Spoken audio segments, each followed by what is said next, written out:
Kozhikode medical college ആശുപത്രിയിൽ മരുന്നുമാറി ചികിത്സിച്ച് രോഗി മരിച്ച സംഭവത്തിൽ വിവാദങ്ങൾ ഒഴിയുന്നില്ല. മരണവുമായി ബന്ധപ്പെട്ട ആശുപത്രി സൂപ്രണ്ട് സമർപ്പിച്ച റിപ്പോർട്ട് തൃപ്തികരമല്ലെന്ന് കുടുംബം. ചികിത്സ മാറി നൽകിയ ഡോക്ടർമാരുടെ പേര് പോലും റിപ്പോർട്ടിലില്ലെന്നും വിശദമായ ഒരു അന്വേഷണവും നടത്തിയില്ലെന്നും കുടുംബം പറയുന്നു. കടുത്ത ശരീരവേദനയെ തുടർന്നായിരുന്നു പേരാമ്പ്ര സ്വദേശി രജനി കോഴിക്കോട് മെഡിക്കൽ കോളേജിൽ ചികിത്സ തേടിയത്. എന്നാൽ ആദ്യഘട്ടത്തിൽ രജനിക്ക് നൽകിയത് മാനസിക രോഗത്തിനുള്ള ചികിത്സയാണെന്നും പിന്നീട് ഏറെ വൈകിയാണ് യഥാർത്ഥ രോഗത്തിലുള്ള ചികിത്സ നൽകിയതെന്നുമാണ് കുടുംബം ആദ്യമേ ഉന്നയിച്ച പരാതി. മാനസിക രോഗത്തിലുള്ള ചികിത്സ നൽകിയതും രോഗം കണ്ടെത്താൻ വൈകിയതുമാണ് രജനിയുടെ മരണത്തിന് കാരണമെന്ന് ചൂണ്ടിക്കാട്ടി കുടുംബം ആശുപത്രി സൂപ്രണ്ടിനും ആരോഗ്യവകുപ്പിനും പരാതി നൽകിയിരുന്നു.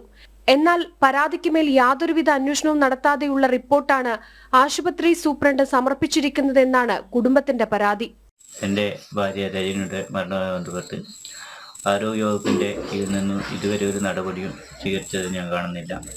പരാതിയിൽ ഞാൻ അങ്ങോട്ട് കൊടുത്ത പരാതി തന്നെ ഞങ്ങളത് ചെയ്തിട്ടുണ്ട്, ഇത് ചെയ്തിട്ടുണ്ടെന്ന് പറഞ്ഞ് ഒരു റിപ്പോർട്ട് തന്നതല്ലാതെ വേറെ ഒന്നും അതിൽ കാണാനില്ല.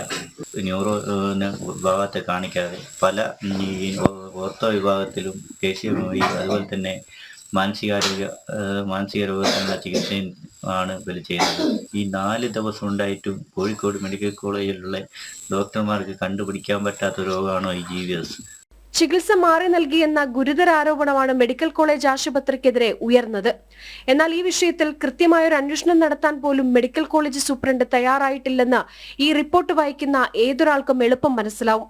യുവതിയുടെ ഭർത്താവ് ഗിരീഷ് സൂപ്രണ്ടിനോട് പറഞ്ഞ കാര്യങ്ങളിൽ ഡോക്ടർക്കെതിരെയുള്ള ഭാഗങ്ങൾ മാറ്റി ചിലത് മാത്രം റിപ്പോർട്ടാക്കി മാറ്റുക മാത്രമാണ് ചെയ്തിരിക്കുന്നത്. ആശുപത്രി സൂപ്രണ്ട് ഈ റിപ്പോർട്ട് തന്നെയാണ് ആരോഗ്യവകുപ്പിനും കൈമാറിയിട്ടുള്ളത്.